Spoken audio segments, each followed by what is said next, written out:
No dia 25 de dezembro, a igreja nos convidou a olharmos o presépio. E ali no presépio contemplarmos a figura do menino Jesus. Grande presente que Deus nos deu.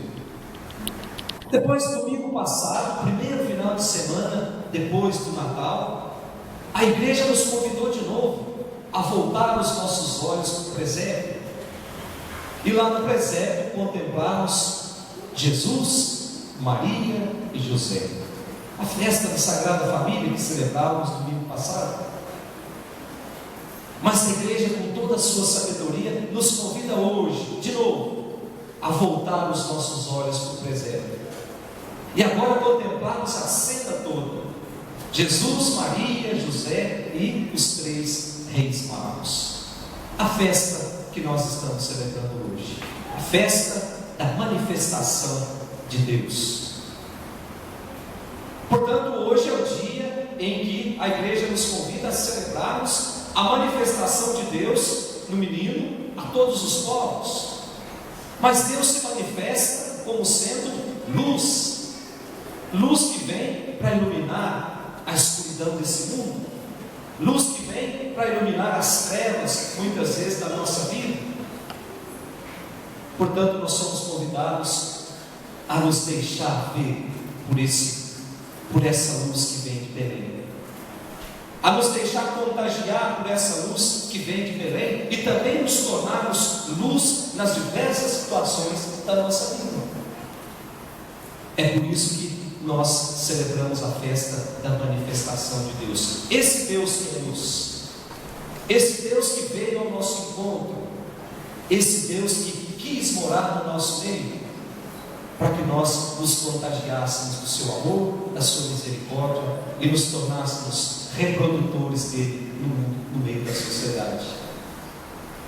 A primeira leitura que nós ouvimos hoje, profeta Isaías. Nós sabemos que, já estudamos isso durante o ano de 2014, que o livro do profeta Isaías, ele se divide em 3 partes importantes. A primeira parte acontece antes daquela experiência negativa do exílio na Babilônia.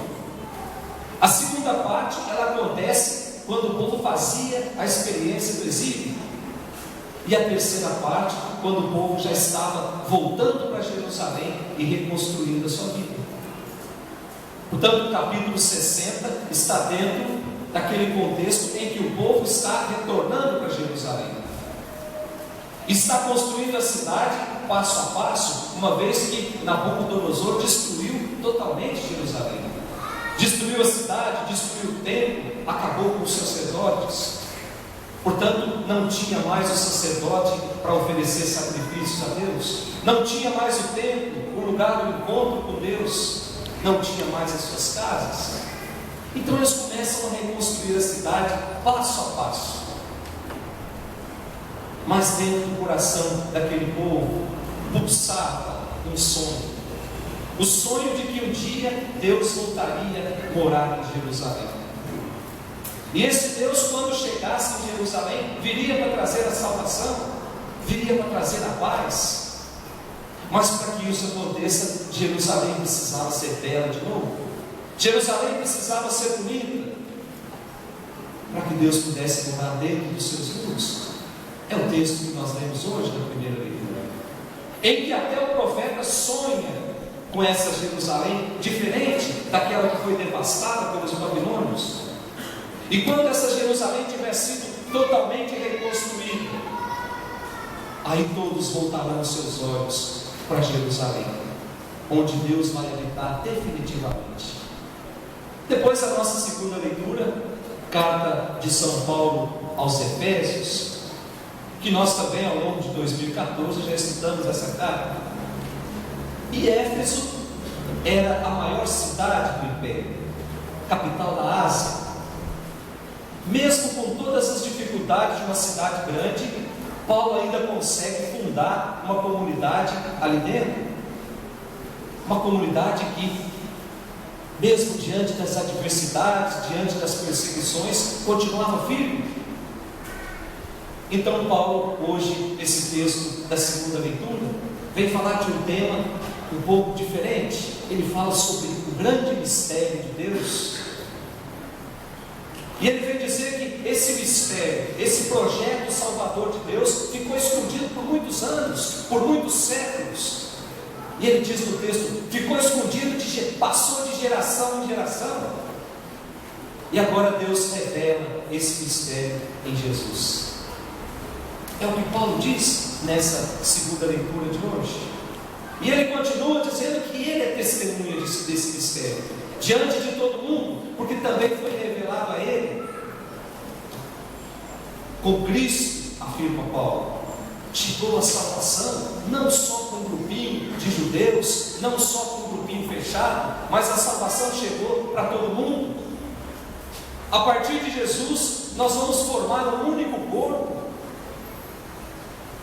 E eu meditava sobre isso ontem, dizendo que nós não temos o direito de achar que a comunidade ela é um pequeno grupo, ou ela é composta de vários grupinhos, cada um se achando melhor do que o outro. Quando a gente entra nessa, meus irmãos, a nossa comunidade ela vai sendo corroída, as suas bases, daqui a pouquinho ela cai. Ela não se sustenta. Comunidade em que uns acham-se melhores do que os outros é comunidade fracassada. É comunidade que está prestes a ser totalmente destruída. Não destruída por forças que vêm de fora, mas destruída por gente de dentro.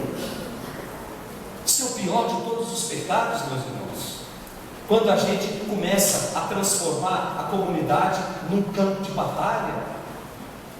Quando por uma chave de uma porta da igreja nós somos capazes do absurdo. Meus irmãos, nós somos um único corpo. E nós sabemos em uma outra experiência que o membro fora do corpo ele não serve para nada. Tire um braço, coloque do lado da sua cama para você ver se o braço vai fazer alguma coisa.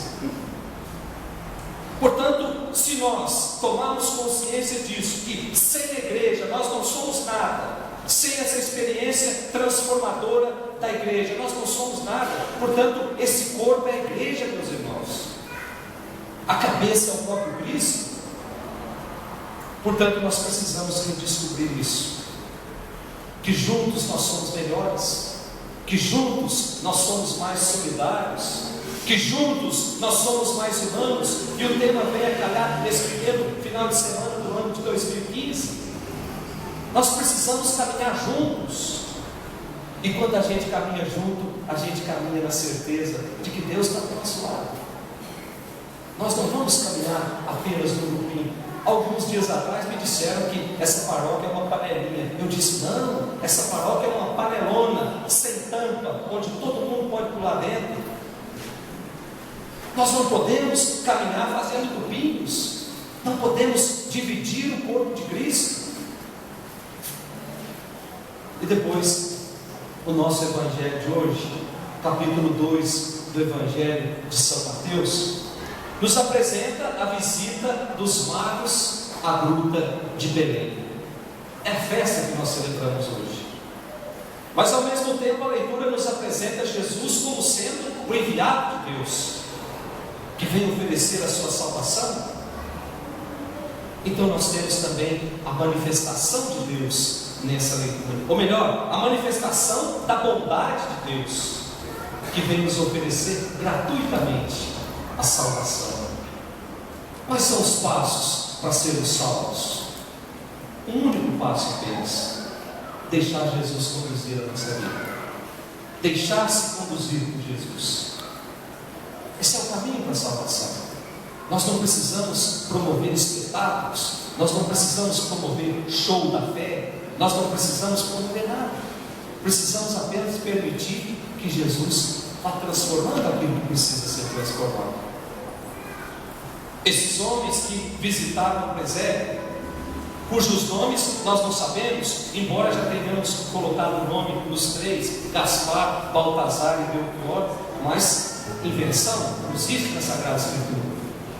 Esses homens podem ser qualquer um de nós, que se aventuram em procurar esse menino, guiado apenas por uma estrela, que se aventuram em procurar esse menino, muitas vezes que chora nas maternidades dessa nossa cidade. Esse menino que ainda chora todas as vezes que promovemos políticas a favor do aborto. Esse menino que ainda chora quando nós tentamos dilacerar a família. Mas nós precisamos encontrar esse menino. Nós precisamos correr atrás desse menino, porque esse menino ainda continua chorando quando nós não lutamos pela vida, quando nós não valorizamos a criança, quando nós não valorizamos os jovens, quando nós não valorizamos os idosos. Esse menino ainda chora, e o seu choro pode ser ouvido por cada um de nós. Esse menino chora nas ruas das nossas cidades, debaixo dos viadutos, em pessoas abandonadas, em pessoas colocadas para fora da nossa sociedade. O choro desse menino se faz ouvir, meus irmãos. Basta ter a sensibilidade. E esses homens, quando chegam lá na gruta de Belém, o que é que eles encontram? Encontram uma criança no colo da sua mãe, no meio da comida dos animais. O que tem de extraordinário nessa cena? Absolutamente nada. E o que é que eles fazem? Eles prostram diante desse menino. Eles adoram, porque acreditam que ali está a salvação. Que a salvação havia chegado. Meus irmãos, diante desse mundo em que nós vivemos, em que tantos valores são deixados de lado, em que a família, a pedra preciosa de Deus, vem sendo cada vez mais dilacerada, vem sendo cada vez mais olhada, despedaçada, em que as crianças, o futuro da igreja, cada vez mais são afastadas do caminho de Cristo, em que os jovens, com todo o seu vigor, com toda a sua força, por uma sociedade mais humana, por uma sociedade mais justa, têm as suas vidas ceifadas pela violência, pelo tráfico de drogas. Diante de tudo isso, não é o bastante que Deus se manifeste, não é o bastante que Deus se mostre. É preciso que eu esteja disposto a ver, é preciso que eu esteja disposto a encontrá-lo. Vamos pedir para Deus essa graça tão simples, de sermos capazes de vê-lo nas diversas situações da nossa vida, de sermos capazes de encontrá-los nas diversas situações da nossa vida. Aí sim o nosso presépio vai estar completo. Louvado seja nosso Senhor Jesus Cristo. Para sempre.